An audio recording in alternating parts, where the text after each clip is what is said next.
달빛처럼 포근한 옛 이야기 월명야담입니다. 오늘도 건강과 웃음이 늘 함께 하시길 바랍니다. 구독과 좋아요로 함께 해주시면 더 많은 이야기를 들려드릴 수 있습니다. 자, 이제 달빛 같은 이야기 속으로 함께 걸어가 보겠습니다. 옛날 옛적 한양에서 멀지 않은 작은 마을에 강만수라는 평민이 살고 있었습니다. 만수는 매일 아침 해가 뜨기 전에 일어나 장터로 향했지요. 그의 일은 정해진 것이 없었습니다. 오늘은 짐을 나르고 내일은 밭을 갈고 모레는 장작을 패는 품팔이였습니다. 손에는 굳은 살이 박혀 있었고 등은 늘 구부정했지만 만수의 얼굴에는 언제나 웃음이 있었습니다. 그에게는 아내 한연우가 있었으니까요. 연우는 마을 사람들 사이에서 바보 아내로 불렸습니다. 말이 느리고 눈치가 없어 보였거든요. 장터에 나가면 물건값을 제대로 깎지 못했고 누군가 말을 걸면 한참을 멍하니 있다가 대답했습니다. 사람들은 연우를 보며 혀를 찼지요. 저런 부인을 두고 강만수가 어찌 살아가나 몰라.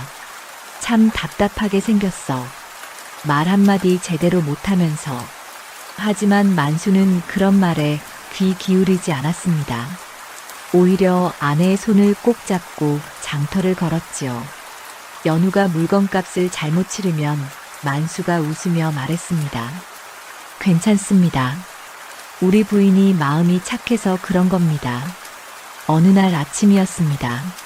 만수는 장터에서 큰 상인 박응도를 만났지요. 박응도는 장터에서 제법 이름난 장사치였습니다.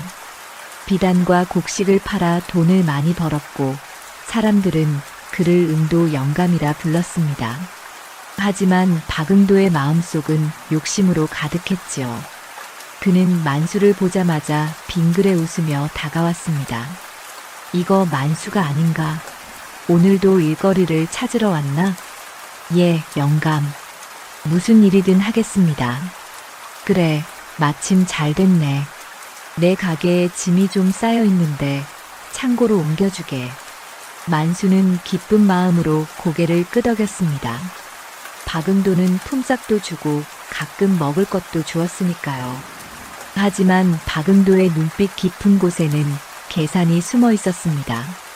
그는 만수를 만만하게 여겼지요. 바보 아내를 둔 가난한 품팔이라 생각했습니다. 해가 중천에 떴을 무렵이었습니다. 만수가 땀을 뻘뻘 흘리며 짐을 나르고 있을 때 박응도가 다가왔습니다. 그의 손에는 두꺼운 장부가 들려 있었지요. 만수, 자네 글을 아는가? 예, 조금은 압니다. 천자문 정도는 읽을 수 있습니다. 오, 그래. 그럼 이 장부를 한번 봐주게. 요즘 거래가 많아져서 정리가 안 되네. 만수는 순진하게 장부를 받아들었습니다. 거기에는 온갖 물건의 이름과 값이 적혀 있었지요. 하지만 만수는 알지 못했습니다. 박응도가 그 장부에 거짓을 섞어 놓았다는 것을요. 나중에 손해가 생기면 만수에게 책임을 뒤집어 씌울 생각이었습니다. 영감, 제가 이런 일까지 해도 됩니까? 물론이지. 자네는 믿을 만한 사람이야. 앞으로 자네한테 더 큰 일을 맡기고 싶네. 만수는 박응도의 말을 곧이곧대로 믿었습니다. 그는 성실한 사람이었지만 세상 물정에는 어두웠지요. 그저 열심히 일하면 언젠가 보답이 있을 거라 믿었습니다. 해가 질 무렵 만수는 집으로 돌아왔습니다. 작은 초가집이었지만 아내가 기다리는 곳이었지요. 연우는 마당에서 빨래를 하고 있었습니다. 만수가 들어서자 연우는 천천히 고개를 들었습니다. 왔습니까? 그래, 오늘은 일이 많았네. 만수는 아내에게 오늘 있었던 일을 이야기했습니다. 박응도 영감이 장부를 맡겼다는 것, 앞으로 더 큰 일을 시키겠다는 것. 연우는 말없이 듣고만 있었지요. 하지만 그의 눈빛이 잠깐 변했습니다. 아주 짧은 순간이었지만 그 눈에는 무언가 깊은 생각이 담겨 있었습니다. 그것 참 좋은 일이군요. 연우의 대답은 여전히 느렸습니다. 만수는 아내가 기뻐하는 줄 알고 웃었지요. 하지만 연우의 마음속에는 다른 생각이 자리 잡고 있었습니다. 박응도라는 이름, 그 사람이 남편에게 장부를 맡긴 이유. 연우는 그 모든 것이 수상하다는 걸 알아챘습니다. 그날 밤 만수는 골아떨어졌습니다. 하루 종일 일한 탓에 지쳐 있었지요. 연우는 남편 옆에 조용히 누워 천장을 바라보았습니다. 어둠 속에서 연우의 눈빛만이 또렷하게 빛났습니다. 바보처럼 보이는 그 얼굴 뒤에는 누구도 모르는 지혜가 숨어 있었습니다. 이튿날 아침 만수는 또다시 장터로 향했습니다. 연우도 바구니를 들고 나섰지요. 장터 한 모퉁이에서 연우는 사람들의 이야기를 듣기 시작했습니다. 말은 느렸지만 귀는 밝았습니다. 장터 아낙네들의 수다 속에서, 장사치들의 대화 속에서 연우는 박응도에 대한 소문을 들었습니다. 박응도 영감이 요즘 큰일을 꾸민다던데. 그래, 무슨 일인데? 글쎄, 자세히는 모르겠지만 누군가한테 책임을 떠넘길 궁리를 한다더라. 연우는 그 말을 듣고 고개를 살짝 끄덕였습니다. 그리곤 천천히 자리를 옮겨 다른 사람들의 이야기도 들었지요. 연우는 바보처럼 보였지만 사실은 누구보다 똑똑했습니다. 다만 그 똑똑함을 숨기고 있었을 뿐입니다. 해질 무렵 부부는 다시 집으로 돌아왔습니다. 만수는 피곤한 몸을 이끌고 방에 들어갔고 연우는 부엌에서 저녁을 준비했습니다. 하지만 연우의 손은 평소보다 빨랐습니다. 머릿속으로는 끊임없이 생각하고 있었지요. 어떻게 하면 남편을 지킬 수 있을까? 어떻게 하면 박응도의 계략을 막을 수 있을까? 그날 밤 연우는 다짐했습니다. 남편은 모르게, 세상 사람들도 모르게 움직이기로요. 바보 아내로 남대 남편만은 지키리라 마음먹었습니다. 달빛이 작은 창문으로 스며들었고 연우는 조용히 눈을 감았습니다.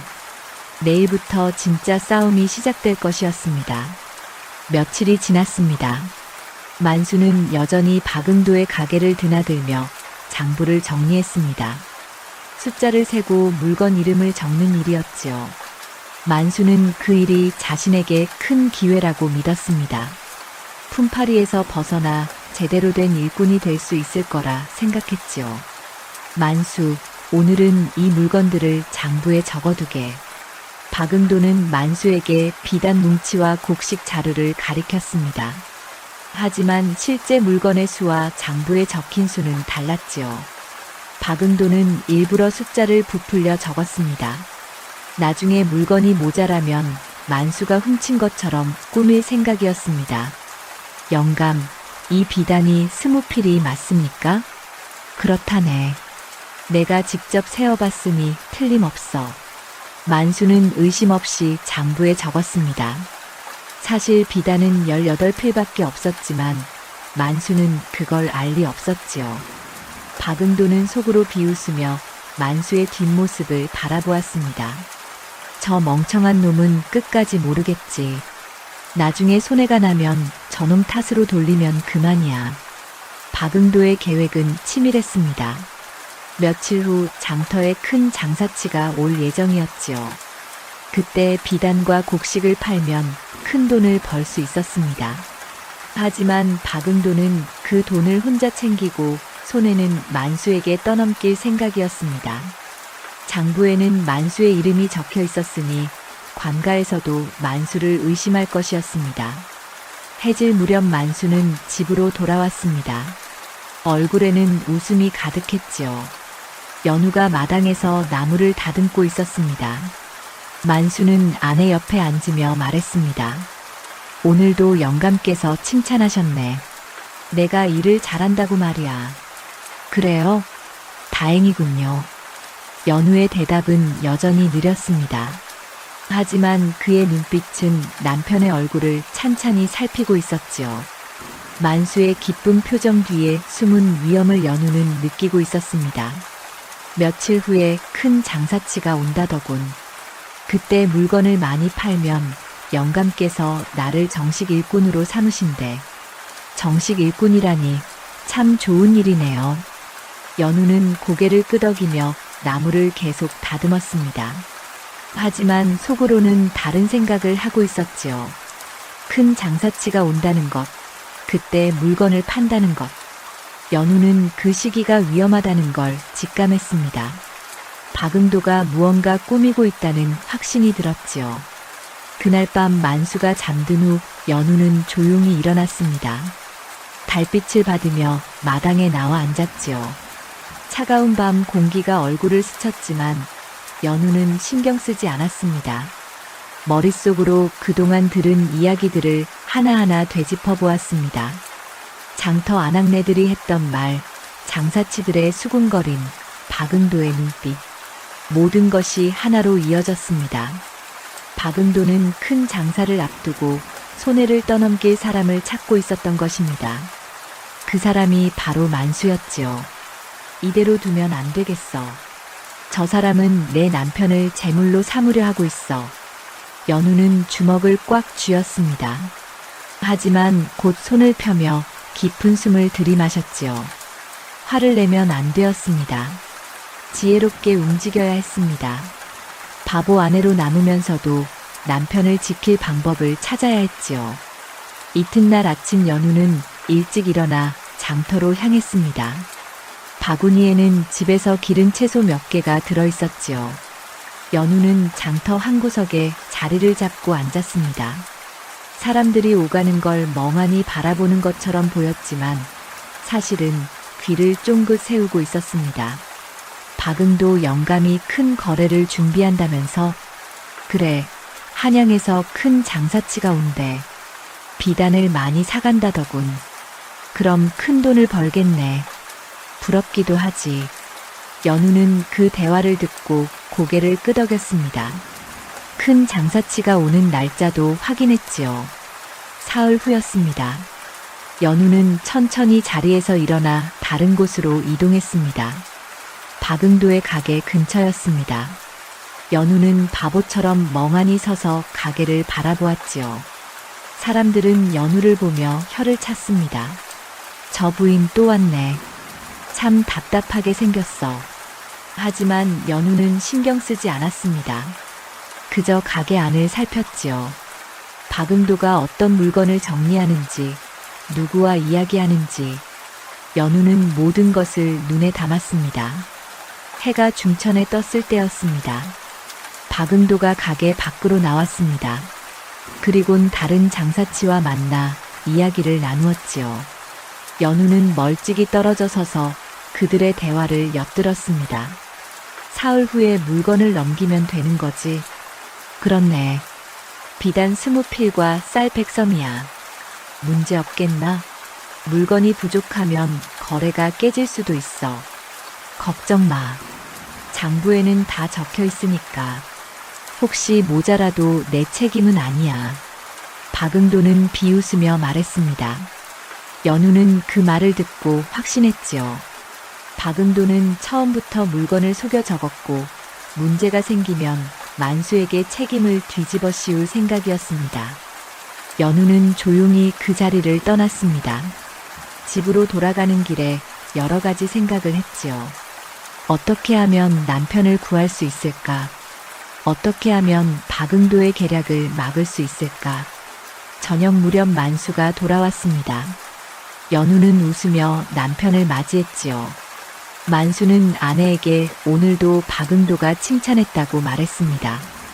연우는 고개를 끄덕이며 듣고 있었습니다. 사흘 후에 큰 거래가 있대. 그때까지 장부를 잘 정리하면 된다고 하셨어. 그래요? 남편이 열심히 하니 영감께서 믿으시는 모양이네요. 연우의 말은 여전히 느렸습니다. 하지만 속으로는 결심을 굳히고 있었지요. 사흘 후 그날이 위험한 날이었습니다. 그날까지 연우는 움직여야 했습니다. 그날 밤 연우는 또다시 잠들지 못했습니다. 남편의 고른 숨소리를 들으며 계획을 세웠지요. 박응도를 막으려면 증거가 필요했습니다. 하지만 직접 나서면 안 되었습니다. 바보 아내가 갑자기 영리해지면 의심받을 테니까요. 연우는 다른 방법을 생각했습니다. 장터 사람들을 이용하는 것이었지요. 소문을 퍼뜨리고 사람들이 박응도를 의심하게 만드는 것. 그렇게 하면 남편을 지킬 수 있을 것 같았습니다. 이튿날부터 연우는 본격적으로 움직이기 시작했습니다. 바보 아내의 탈을 쓴 채로요. 누구도 눈치채지 못하게 조용히 하지만 확실하게 움직였습니다. 위기는 다가오고 있었지만 연우는 두렵지 않았습니다. 사랑하는 남편을 지키기 위해서라면 무엇이든 할 수 있었으니까요. 이튿날 아침 연우는 남편보다 먼저 일어났습니다. 마당에 나가 물을 길어오고 부엌에 불을 지폈지요. 만수가 눈을 떴을 때는 이미 아침상이 차려져 있었습니다. 일찍 일어났구려. 예, 일찍 눈이 떠졌습니다. 연우는 천천히 대답하며 남편 앞에 밥그릇을 놓았습니다. 만수는 아침을 먹고 장터로 향했지요. 연우도 바구니를 들고 집을 나섰습니다. 하지만 오늘 바구니에는 채소가 아닌 다른 것이 담겨 있었습니다. 집에서 길쌈하던 삼배 몇 필이었지요. 장터에 도착한 연우는 한 구석에 자리를 잡았습니다. 삼배를 펼쳐놓고 지나가는 사람들을 멍하니 바라보았지요. 얼마 지나지 않아 한 아낙네가 다가왔습니다. 부인, 이 삼배 얼마요? 10단량입니다. 아낙네의 눈이 커졌습니다. 삼배의 값은 보통 20냥쯤 했거든요. 연우는 일부러 싸게 부른 것이었지요. 정말 10단량이요? 그럼 내가 다 사겠소. 예, 가져가십시오. 연우는 아무렇지도 않게 삼배를 넘겼습니다. 아낙네는 기쁜 얼굴로 돈을 내고 갔지요.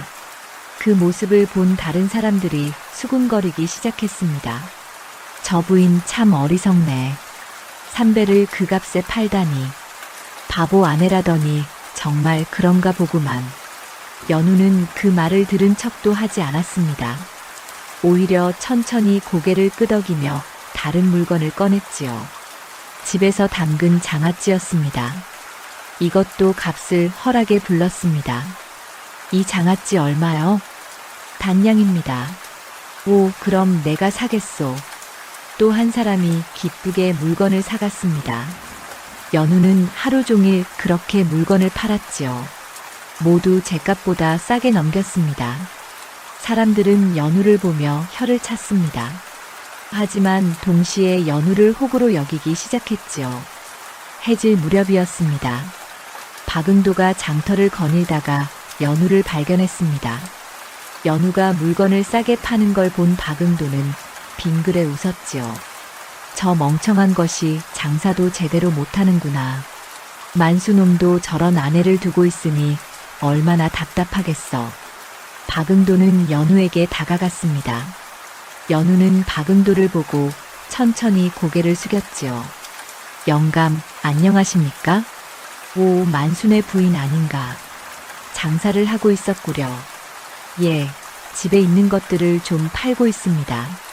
박응도는 연우가 펼쳐놓은 물건들을 둘러보았습니다. 그리곤 슬쩍 말을 꺼냈지요.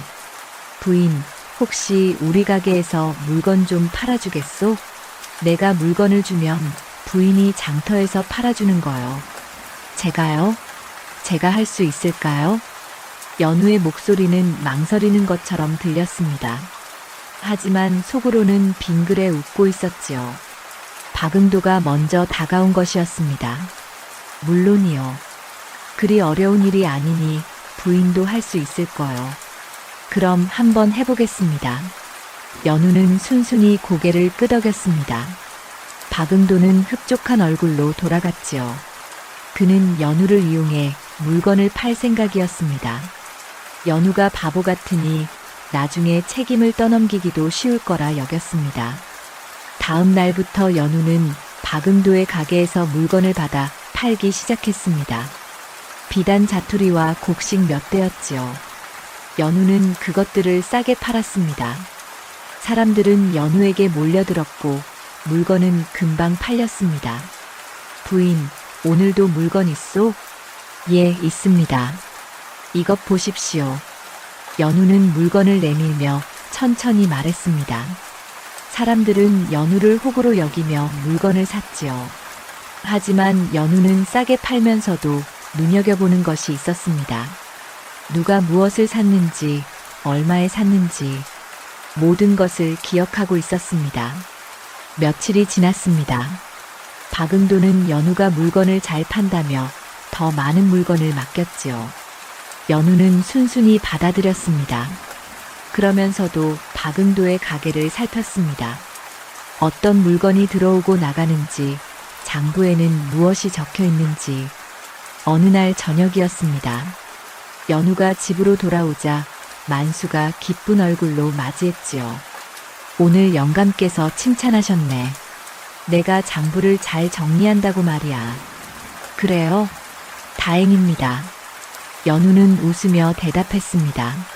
하지만 속으로는 긴장하고 있었지요. 큰 거래 날짜가 하루 앞으로 다가왔습니다. 내일이면 한양에서 큰 장사치가 온다는 것이었습니다. 그날 밤 연우는 잠들지 않았습니다. 남편이 잠든 후 조용히 마당으로 나갔지요. 달빛 아래에서 연우는 그동안 모은 정보들을 되짚어 보았습니다. 박응도가 속인 물건의 수, 장부에 적힌 거짓말, 그리고 내일 올 장사치. 연우는 알고 있었습니다. 내일 거래가 끝나면 박응도는 물건이 부족하다며 만수를 탓할 것이라는 거요. 장부에는 만수의 이름이 적혀 있었으니 관가에서도 만수를 의심할 것이었습니다. 그렇게 두지 않을 거야. 내가 반드시 막아야 해. 연우는 주먹을 꽉 쥐었습니다. 하지만 직접 나설 수는 없었지요. 바보 아내가 갑자기 나서면 의심받을 테니까요. 연우는 다른 방법을 생각했습니다. 이튿날 아침 일찍 연우는 장터로 향했습니다. 평소보다 더 일찍 나선 것이었지요. 장터에는 아직 사람이 별로 없었습니다. 연우는 박응도의 가게 근처에서 멍하니 서 있었습니다. 얼마 후 박응도가 가게 문을 열었습니다. 연우는 천천히 다가갔지요. 영감, 안녕하십니까? 오, 부인. 오늘 일찍 나왔구려. 예, 오늘 팔 물건이 있나 해서요. 그래요? 오늘은 큰 거래가 있어서 물건을 줄 수 없을 것 같소. 박응도는 연우를 쫓으려 했습니다. 하지만 연우는 물러서지 않았지요. 그럼 제가 좀 구경해도 될까요? 큰 거래라니 궁금합니다. 구경? 뭐, 그 정도야 괜찮겠지. 박응도는 대수롭지 않게 생각했습니다. 어차피 바보 아내가 무엇을 안들 상관없다고 여겼지요. 연우는 가게 한 구석에 조용히 앉았습니다. 멍하니 있는 것처럼 보였지만 사실은 모든 것을 살피고 있었습니다. 해가 중천에 떴을 때였습니다. 한양에서 온 큰 장사치가 도착했지요. 그는 화려한 옷을 입고 있었고 하인 둘을 데리고 왔습니다. 박응도는 허리를 굽히며 인사했습니다.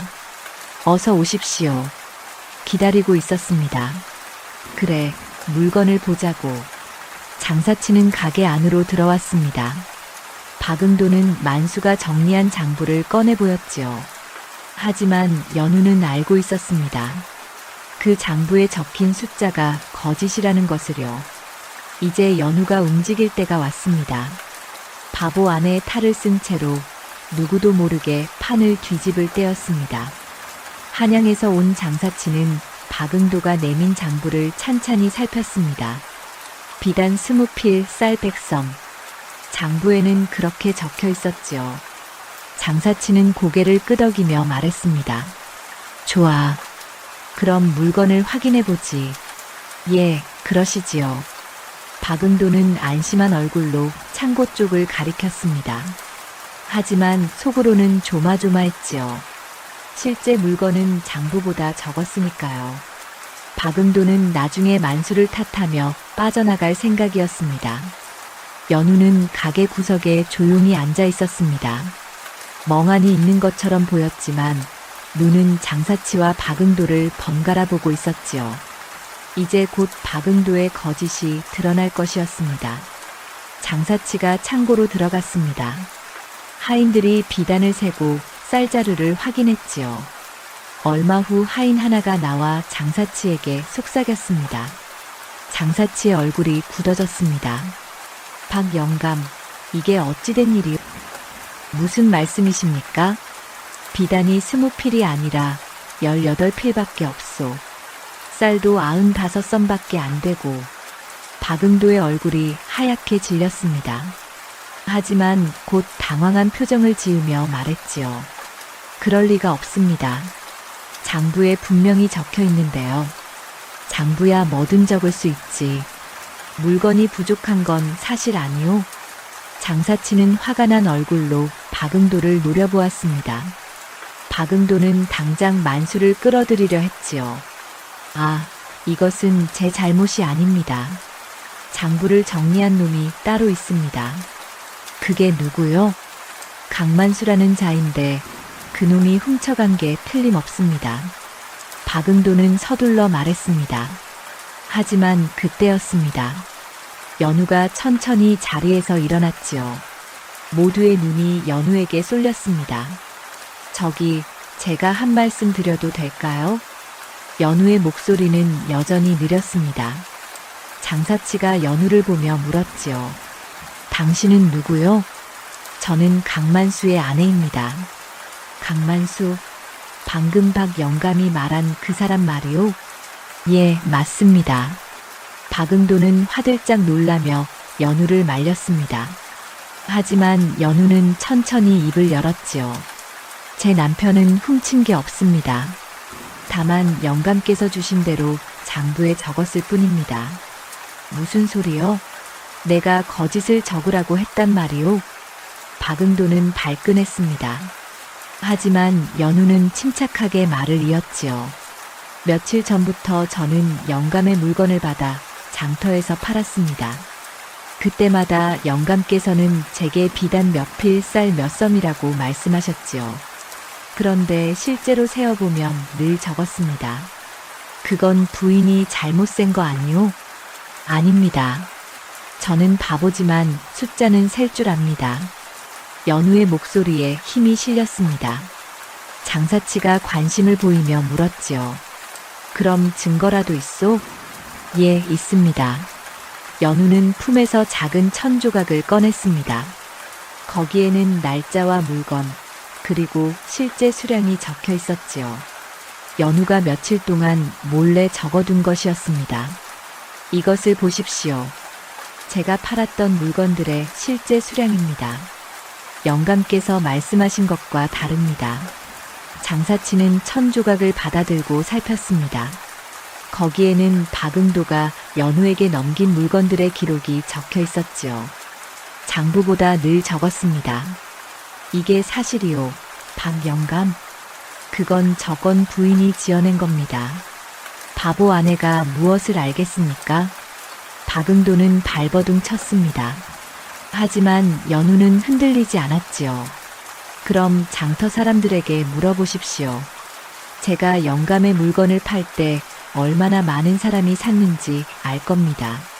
장사치는 고개를 끄덕이며 하인을 보냈습니다. 하인은 장터로 나가 사람들에게 물었지요. 얼마 후 하인이 돌아와 보고했습니다. 사실입니다. 장터 사람들이 모두 증언합니다. 저 부인이 물건을 싸게 팔았다고 합니다. 장사치는 박응도를 노려보았습니다. 박응도는 식은땀을 흘리며 뒷걸음질 쳤지요. 이것은 오해입니다. 제가 왜 그런 짓을 하겠습니까? 증거가 다 나왔는데 무슨 오해요? 당신이 장부를 속인 거요. 장사치는 화가 나서 장부를 내던졌습니다. 박응도는 당황하며 말을 더듬었지요. 그때 연우가 다시 입을 열었습니다. 영감께서는 처음부터 제 남편에게 책임을 떠넘기려 하셨습니다. 장부에 남편 이름을 적어두고 나중에 모든 걸 남편 탓으로 돌릴 생각이었지요. 무슨 근거로 그런 말을 하는 거요? 며칠 전 영감께서 다른 장사치와 이야기하시는 걸 들었습니다. 혹시 물건이 모자라도 자기 책임은 아니라고 하셨지요. 연우의 말에 장사치는 고개를 끄덕였습니다. 모든 것이 명확해졌지요. 박응도가 처음부터 속일 생각이었다는 것이. 박 영감, 당신과는 더 이상 거래하지 않겠소. 그리고 이 일은 관가에 알려야겠소. 아니, 잠깐만요. 제 말 좀 들어보십시오. 박응도는 애원했지만 소용없었습니다. 장사치는 하인들을 데리고 가게를 나갔지요. 박응도는 그 자리에 주저앉았습니다. 연우는 조용히 가게를 나왔습니다. 멍하니 걷는 것처럼 보였지만 입가에는 작은 미소가 걸려 있었지요. 남편을 지켰습니다. 아무도 모르게 바보 아내로 남으며. 해질 무렵 만수가 집으로 돌아왔습니다. 얼굴에는 걱정이 가득했지요. 오늘 큰일이 났네. 박응도 영감이 장사치와 다퉜다더군. 그래요? 무슨 일인데요? 물건이 부족해서 거래가 깨졌대. 영감이 장부를 속였다는 소문이 퍼졌어. 만수는 한숨을 쉬었습니다. 연우는 천천히 물었지요. 그럼 남편은 괜찮습니까? 나는 괜찮아. 아무도 나를 탓하지 않더군. 오히려 영감이 거짓을 꾸몄다고 하더라고. 만수는 안도의 한숨을 쉬었습니다. 연우는 웃으며 밥상을 차렸지요. 다행입니다. 이제 걱정하지 않아도 되겠네요. 그러게 말이야. 참 복이 든 것 같아. 만수는 아내가 무엇을 했는지 전혀 몰랐습니다. 연우도 말하지 않았지요. 그저 바보 아내로 남으며 남편을 지켰습니다. 그날 밤 연우는 마당에 나와 달을 바라보았습니다. 차가운 바람이 불었지만 마음은 따뜻했지요. 사랑하는 사람을 지킨다는 것, 그것이 연우에게는 가장 큰 기쁨이었습니다. 아무도 알아주지 않아도 괜찮았습니다. 남편이 무사하다면 그것으로 충분했으니까요. 며칠이 지났습니다. 장터에는 박응도에 대한 소문이 퍼졌지요. 한양 장사치와의 거래가 깨진 것은 물론이고 그동안 박응도가 얼마나 많은 사람을 속였는지 하나둘 드러나기 시작했습니다. 박응도가 장부를 속였다더군. 그래, 나도 예전에 그 사람한테 물건 샀는데 이상하다 싶었어. 이제 보니 다들 속은 거였어. 교활한 사람이야. 사람들은 수군거렸습니다. 박응도의 가게에는 손님이 뚝 끊겼지요. 아무도 그를 믿지 않았습니다. 박응도는 가게 안에 틀어박혀 나오지 않았습니다. 연우는 여전히 장터를 드나들었습니다. 바구니에 채소를 담아 팔면서 사람들의 이야기를 들었지요. 박응도가 무너지고 있다는 것을 알았지만 내색하지 않았습니다. 그저 멍하니 앉아있을 뿐이었습니다. 어느 날 아침이었습니다. 박응도가 가게 문을 열고 나왔지요. 얼굴은 초췌했고 눈빛은 흔들리고 있었습니다. 그는 장터를 둘러보다가 연우를 발견했습니다. 연우는 여전히 한 구석에 앉아 물건을 팔고 있었지요. 박응도는 연우에게 다가갔습니다. 사람들이 그 모습을 보며 웅성거렸지요. 박응도는 연우 앞에 서서 한참을 말없이 내려다보았습니다. 부인. 예, 영감. 연우는 천천히 고개를 들었습니다. 박응도는 입술을 깨물며 말했지요. 부인이 나를 무너뜨렸소. 무슨 말씀이십니까? 아니, 아무것도 모르는 척하지 마시오. 부인이 그날 증거를 내놓았소. 박응도의 목소리에는 원망이 섞여 있었습니다. 하지만 연우는 담담하게 대답했지요. 저는 제 남편을 지켰을 뿐입니다. 남편을 지켰다고? 그래서 나를 이 꼴로 만든 거요? 영감께서 먼저 제 남편을 해치려 하셨습니다. 저는 그것을 막았을 뿐이지요. 연우의 말은 여전히 느렸지만 단단했습니다. 박응도는 할 말을 잃고 고개를 떨구었지요. 사람들은 그 모습을 보며 수군거렸습니다. 저 바보 같던 부인이 박응도를 막았다니. 허허, 세상에 정말 바보는 없나 보구만. 박응도는 비틀거리며 돌아섰습니다. 연우는 그 뒷모습을 조용히 바라보았지요. 불쌍하다는 생각은 들지 않았습니다. 그는 자신의 욕심 때문에 무너진 것이었으니까요. 그 후로 박응도의 몰락은 빨라졌습니다. 빚을 갚지 못해 가게를 넘기게 되었고 집마저 팔아야 했지요. 사람들은 박응도를 보며 혀를 찼습니다. 하지만 아무도 동정하지 않았습니다. 한편 만수의 삶은 조금씩 나아지고 있었습니다.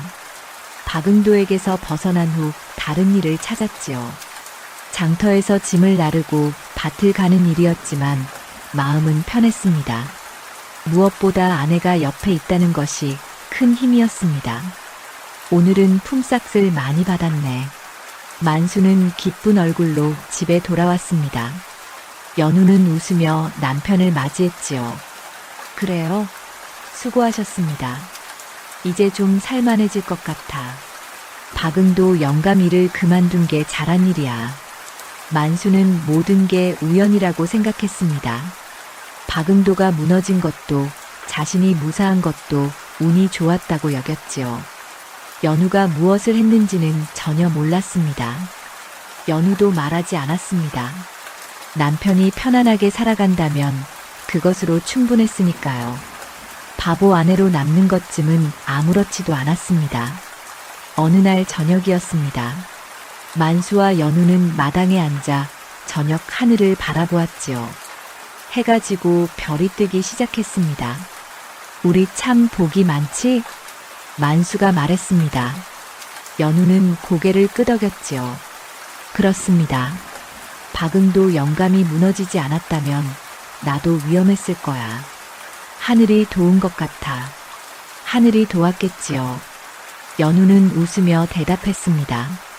하늘이 아니라 연우가 도운 것이었지만 말하지 않았지요.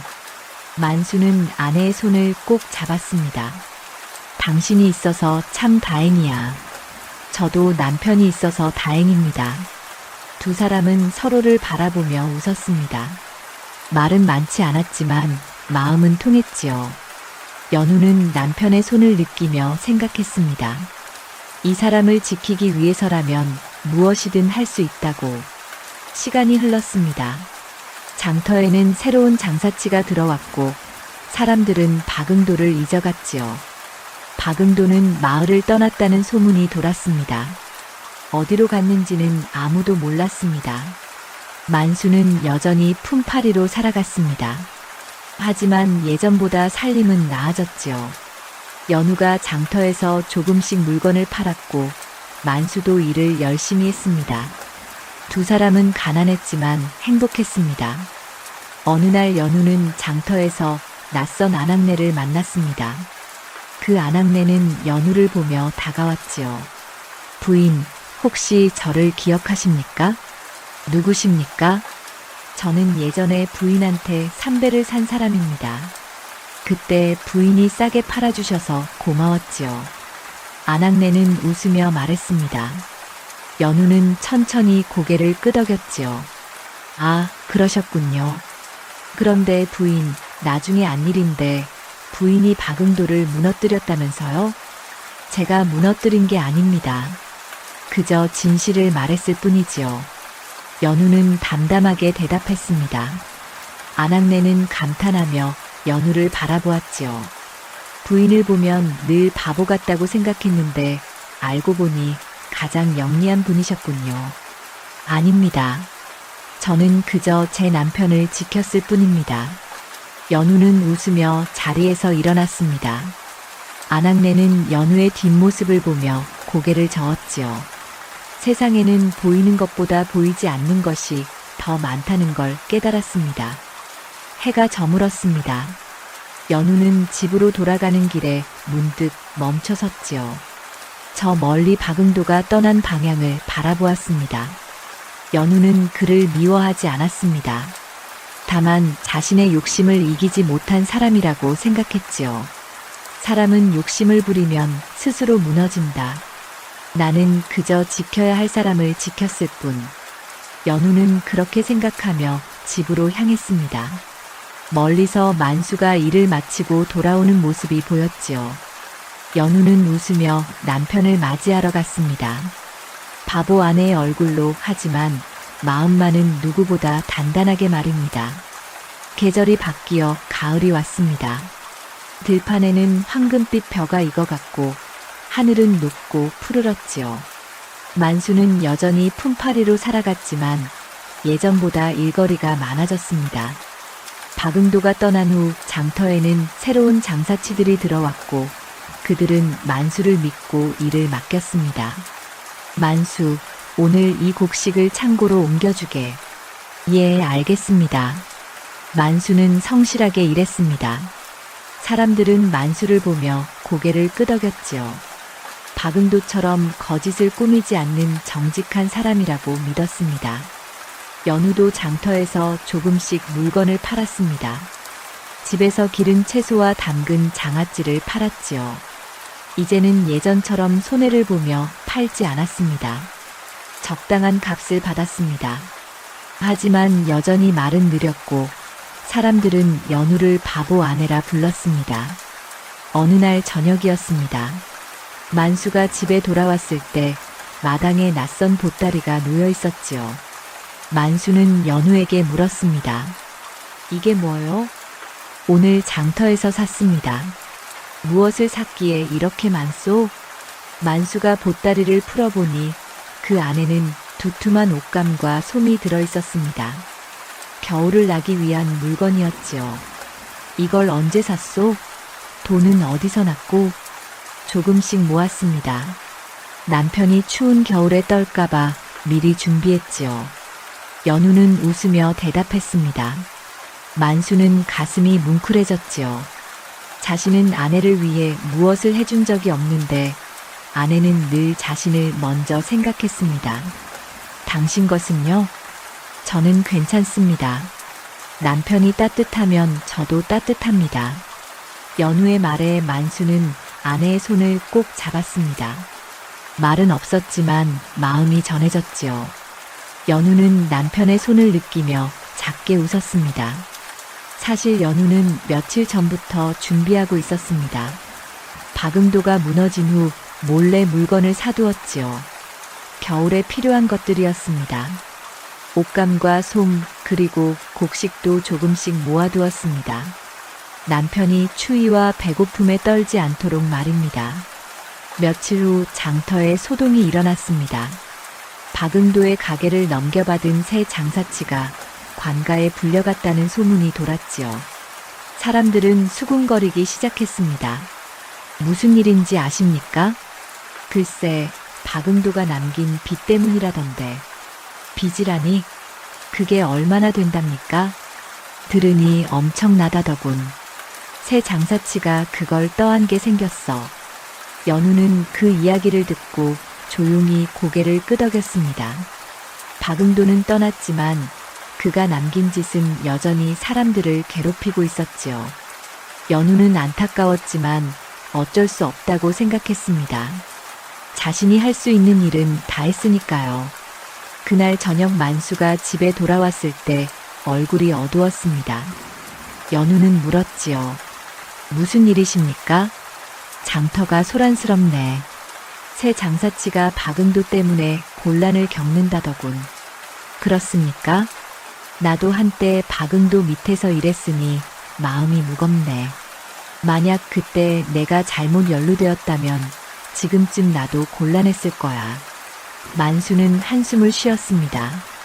연우는 남편의 손을 잡으며 말했지요. 하지만 남편은 무사합니다. 그것만으로도 감사한 일입니다. 그렇지. 정말 다행이야. 만수는 아내의 말에 고개를 끄덕였습니다. 연우가 자신을 지켰다는 걸 여전히 몰랐지요. 연우도 말하지 않았습니다. 며칠 후 관가에서 조사관이 나왔습니다. 박응도가 남긴 문제를 해결하기 위해서였지요. 조사관은 장터 사람들을 불러 이야기를 들었습니다. 만수도 불려갔습니다. 그대가 강만수인가? 예, 그렇습니다. 박응도 밑에서 일했다고 들었네. 무슨 일을 했는가? 장부를 정리했습니다. 조사관은 만수를 찬찬히 살폈습니다.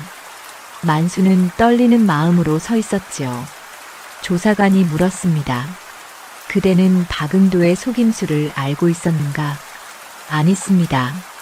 저는 영감께서 시키는 대로만 했습니다.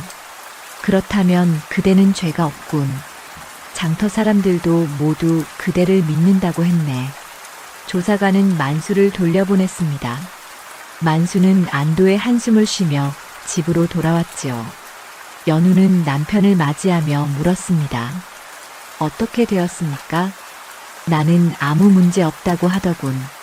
정말 다행이야. 만수는 기쁜 얼굴로 말했습니다. 연우는 웃으며 고개를 끄덕였지요. 모든 것이 계획대로 흘러갔습니다. 연우가 남긴 증거 덕분에 만수는 의심받지 않았습니다. 그날 밤 연우는 마당에 나와 달을 바라보았습니다. 차가운 바람이 불었지만 마음은 따뜻했지요. 남편을 지켰다는 안도감이 밀려왔습니다. 연우는 작게 미소 지으며 하늘을 올려다보았습니다. 이제 모든 게 끝났어. 남편은 무사하고 우리 살림도 안정되었어. 연우는 그렇게 생각하며 집 안으로 들어갔습니다. 만수는 이미 잠들어 있었지요. 연우는 남편의 얼굴을 조용히 바라보았습니다. 평화로운 얼굴이었습니다. 걱정도 두려움도 없는 얼굴이었지요. 연우는 남편 옆에 누웠습니다. 그리곤 천천히 눈을 감았지요. 내일도 장터에 나가 물건을 팔 것입니다. 바보 아내로 남으며 남편을 지킬 것입니다. 그것이 연우가 선택한 삶이었습니다. 며칠 후 관가의 조사가 끝났습니다. 박응도의 죄가 모두 밝혀졌고 새 장사치는 빚에서 벗어날 수 있었지요. 장터는 다시 평화를 찾았습니다. 사람들은 박응도를 잊어갔고 새로운 일상으로 돌아갔습니다. 만수와 연우도 평범한 하루를 살아갔습니다. 만수는 일을 하고 연우는 살림을 꾸려갔지요. 가난했지만 행복했습니다. 서로가 있다는 것만으로도 충분했습니다. 어느 날 저녁 두 사람은 마당에 앉아 이야기를 나누었습니다. 별이 하나둘 떠오르고 있었지요. 우리 참 운이 좋지? 만수가 말했습니다. 연우는 웃으며 대답했지요. 운이 아니라 남편이 열심히 사셨기 때문입니다. 아니야. 당신이 있어서야. 당신이 없었다면 나는 벌써 무너졌을 거야. 만수의 말에 연우는 아무 대꾸도 하지 않았습니다. 그저 남편의 손을 꼭 잡았을 뿐이지요. 말하지 않아도 마음은 통했습니다. 두 사람은 서로를 바라보며 작게 웃었습니다. 그렇게 평화로운 밤이 깊어갔습니다. 겨울이 왔습니다. 하얀 눈이 마을을 덮었고 바람은 차가웠지요. 하지만 만수의 집은 따뜻했습니다. 연우가 미리 준비한 옷감과 솜 덕분이었습니다. 만수는 두툼한 옷을 입고 일을 나갔고 저녁이면 따뜻한 방에서 쉴 수 있었지요. 장터는 여전히 북적였습니다. 추운 날씨에도 사람들은 물건을 사고 팔았지요. 박응도가 떠난 자리에는 새로운 장사치가 자리 잡았고 그는 정직하게 장사했습니다. 사람들은 안심하고 물건을 샀습니다. 만수는 이제 여러 사람에게서 일을 받았습니다. 장사치들은 만수를 믿었지요. 성실하고 정직한 사람이라는 것을 알았으니까요. 만수의 품삯도 조금씩 늘어났습니다. 만수, 이번 달은 품삯을 더 주겠네. 고맙습니다. 더 열심히 일하겠습니다. 만수는 기쁜 마음으로 일했습니다. 집으로 돌아가는 길에는 늘 웃음이 있었지요. 연우가 기다리고 있다는 생각만으로도 마음이 따뜻해졌습니다. 연우도 여전히 장터에 나갔습니다. 추운 날씨에도 바구니를 들고 나가 물건을 팔았지요. 사람들은 연우를 보며 여전히 바보 아내라 불렀습니다. 하지만 이제는 그 말에 따뜻함이 섞여 있었습니다. 저 부인 참 부지런하네. 그러게 말이야. 추운 날씨에도 나오다니. 만수가 저런 부인을 두어서 복이 많아. 사람들은 연우를 보며 고개를 끄덕였습니다. 바보 같아 보여도 마음만은 착한 사람이라고 생각했지요. 연우는 그런 말들을 들으며 작게 웃었습니다. 아무도 진실을 모른다는 것이 오히려 편했습니다. 어느 날 장터에서 낯선 사람이 나타났습니다. 누더기 옷을 입고 얼굴은 초췌했지요. 사람들은 그를 보고 깜짝 놀랐습니다. 그는 바로 박응도였습니다. 저게 박응도 아닌가? 맞아, 박응도야. 어쩌다 저 꼴이 되었나? 사람들은 수군거렸습니다. 박응도는 마을을 떠난 후 이곳저곳을 떠돌았지요. 하지만 어디에서도 받아주지 않았습니다. 소문이 퍼져서 아무도 그를 믿지 않았으니까요. 박응도는 결국 구걸하며 살게 되었습니다. 박응도는 장터를 천천히 걸었습니다. 예전에 자신의 가게가 있던 곳을 바라보았지요. 이제는 다른 사람의 가게가 되어 있었습니다. 박응도는 한숨을 쉬며 고개를 떨구었습니다. 그때 박응도의 눈에 연우가 들어왔습니다. 연우는 한 구석에 앉아 물건을 팔고 있었지요. 박응도는 연우를 보자 걸음을 멈췄습니다. 한참을 망설이다가 천천히 다가갔습니다. 부인. 연우는 고개를 들었습니다. 박응도를 보고도 놀라지 않았지요. 천천히 입을 열었습니다. 영감, 오랜만입니다. 나를 기억하시오? 예, 기억합니다. 박응도는 연우 앞에 무릎을 꿇었습니다. 사람들이 그 모습을 보며 웅성거렸지요. 박응도는 떨리는 목소리로 말했습니다. 부인, 나를 용서해 주시오. 무엇을 용서하란 말씀이십니까? 내가 부인의 남편을 해치려 했소. 그것이 내 죄요. 박응도의 목소리에는 후회가 가득했습니다. 연우는 박응도를 조용히 바라보았지요. 영감께서는 이미 대가를 치르셨습니다. 제가 용서할 것도 없습니다. 하지만 나는 여전히 괴롭소. 욕심을 부린 대가가 이렇게 컸을 줄 몰랐소. 박응도는 얼굴을 가리며 흐느꼈습니다. 연우는 품에서 작은 주머니를 꺼냈지요. 그 안에는 밥 몇 덩이가 들어 있었습니다. 이것을 드십시오. 부인, 배고프실 텐데 이것이라도 드시고 가십시오. 연우는 주머니를 박응도 앞에 놓았습니다. 박응도는 눈물을 흘리며 주머니를 받아들었지요. 사람들은 그 광경을 보며 숙연해졌습니다. 부인, 고맙소. 정말 고맙소. 박응도는 몇 번이고 고개를 숙였습니다. 연우는 아무 말 없이 자리에 앉았지요. 박응도는 주머니를 꼭 쥐고 장터를 떠났습니다. 그의 뒷모습은 쓸쓸했습니다. 저녁 무렵 만수가 집에 돌아왔습니다. 연우는 평소처럼 웃으며 남편을 맞이했지요. 오늘 장터에서 박응도를 봤네. 만수가 말했습니다. 연우는 고개를 끄덕였지요. 저도 봤습니다. 참 초라한 모습이더군. 한때는 그렇게 잘 나갔는데. 그렇습니다. 사람은 정직하게 살아야 한다는 걸 새삼 깨달았네.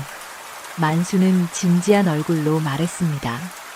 연우는 남편의 손을 잡으며 말했지요. 남편은 늘 정직하게 사셨습니다. 그래서 지금 이렇게 무사한 것입니다. 당신 덕분이야. 당신이 옆에 있어서 나도 바르게 살 수 있었어. 만수는 아내의 손을 꼭 잡았습니다. 연우는 웃으며 고개를 끄덕였지요. 만수는 여전히 진실을 몰랐습니다. 연우가 자신을 지키기 위해 무엇을 했는지 전혀 알지 못했지요. 그날 밤 연우는 마당에 나와 하늘을 바라보았습니다. 눈이 소복이 쌓여 있었고 달빛이 환했습니다. 연우는 박응도를 떠올렸지요. 그 사람도 처음부터 나쁜 사람은 아니었을 거야. 다만 욕심이 너무 컸던 것뿐. 연우는 그렇게 생각하며 한숨을 쉬었습니다. 미워하지는 않았습니다. 다만 안타까울 뿐이었지요. 사람은 자신이 한 일의 대가를 받게 되어 있었습니다. 박응도도 그랬고 만수도 그랬습니다. 며칠 후 마을에 소문이 돌았습니다. 박응도가 이웃 마을로 떠났다는 소문이었지요. 어디로 갔는지는 아무도 몰랐습니다.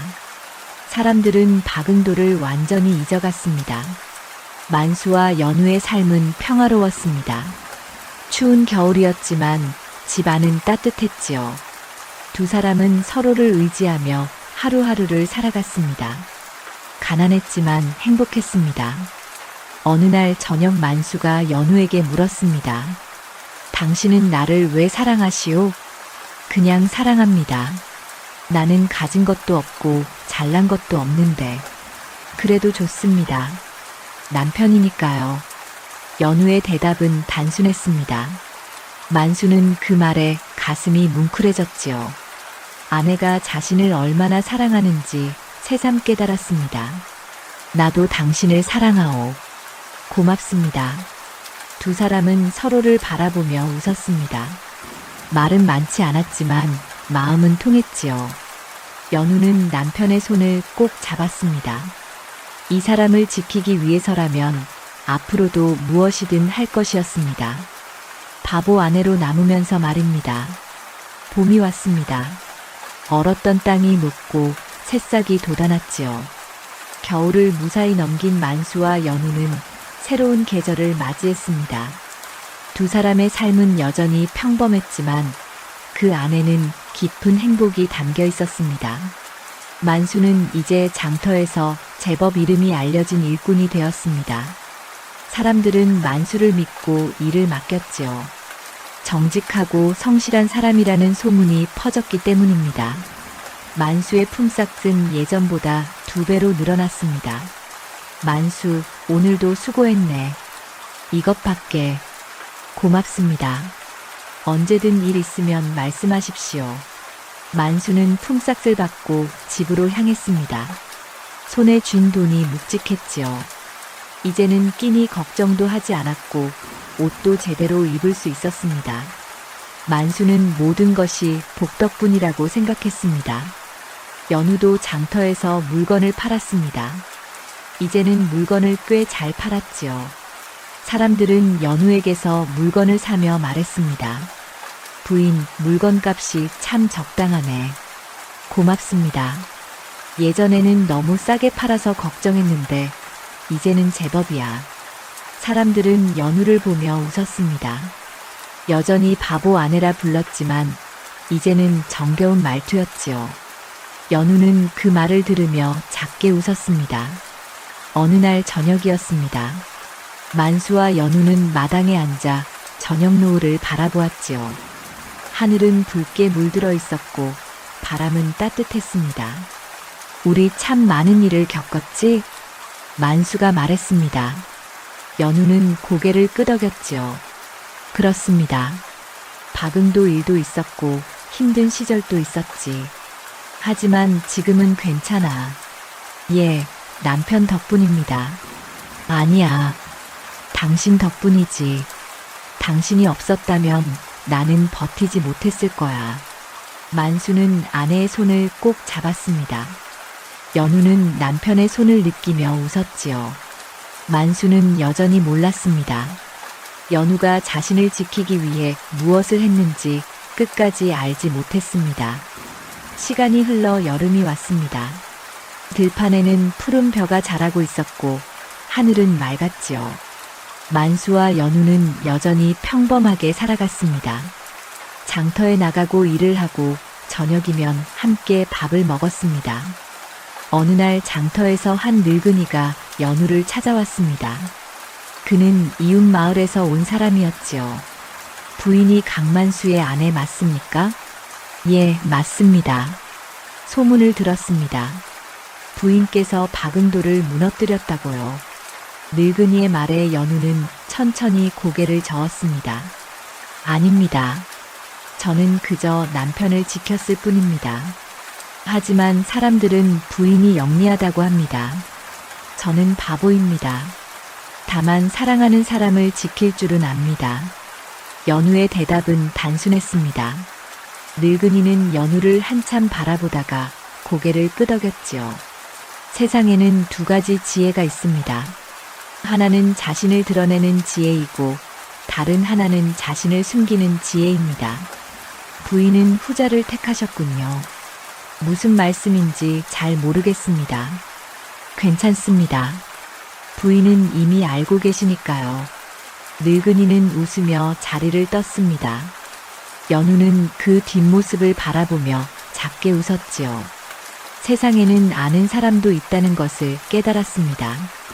해가 지고 만수가 집으로 돌아왔습니다. 연우는 평소처럼 밥상을 차렸지요. 두 사람은 마주 앉아 저녁을 먹었습니다. 오늘도 수고 많으셨습니다. 당신도 수고했소. 짧은 대화였지만 그 안에는 깊은 사랑이 담겨 있었습니다. 만수는 밥을 먹으며 생각했지요. 자신은 참 복이 많은 사람이라고. 이렇게 좋은 아내를 만났으니까요. 연우도 생각했습니다. 자신은 이 사람을 평생 지킬 것이라고. 바보 아내로 남으면서 말입니다. 그것이 연우가 선택한 사랑의 방식이었습니다. 시간은 계속 흘렀습니다. 가을이 오고 다시 겨울이 왔지요. 그리고 또다시 봄이 찾아왔습니다. 만수와 연우는 변함없이 살아갔습니다. 장터에 나가고 일을 하고 서로를 아꼈습니다.